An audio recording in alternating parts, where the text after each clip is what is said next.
2013-аас 17 оны хооронд 2527 машин, компани 17200 орчим машин улсын хилээр урагшаа хоосон нэвтэрсэн гэдэг ийм мэдээлэл олдсон байна.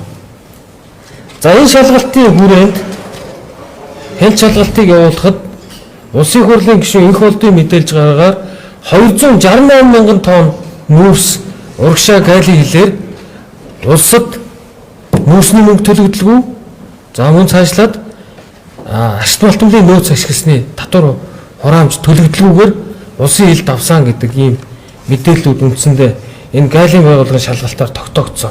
За 3 дахь шалгалтыг 2022 оны 4-р сарын 27-ноос 5-р сарын 3-ны өдрүүдэд гашуун сухад боомтод хийж ажилласан байгаа. Энэ хүрээнд хяналтын камерын хяналтын бичлэг болон гайлын мэдүүлэг бүгдсэн аж ахуйн нэгжүүдийн гайлын мэдүүлэг, за улсын хилээр гарсан хүн тээврийн хэрэгслийн бүртгэл зэрэгтэй тулгаж мэдээллүүдийг хийсэн байгаа. За ингээд энэ мэдээлэлээр мөн ихэнх хэмжээний мөрс энэ шалгалтын хугацаанд бас улсын хилээр ямар нэгэн бүртгэлгүй гарсан байна.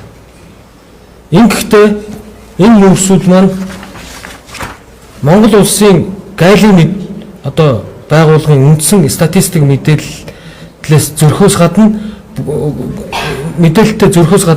бүгд хятад улсын гайлын мэдээлэлтэй зөрж байгаа. Мөн энэ Монгол улсын нүүрс би одоо саянаас л ойлгож авлаа.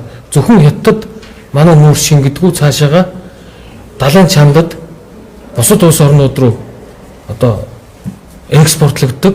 Тэдгэр улсуудын гайлын байгууллагын олон нийтэд тавьсан мэдээллүүдтэй зөрсөн гэдэг ийм мэдээллийг энэ шалгалтын дүнгээр тогтоосон байна.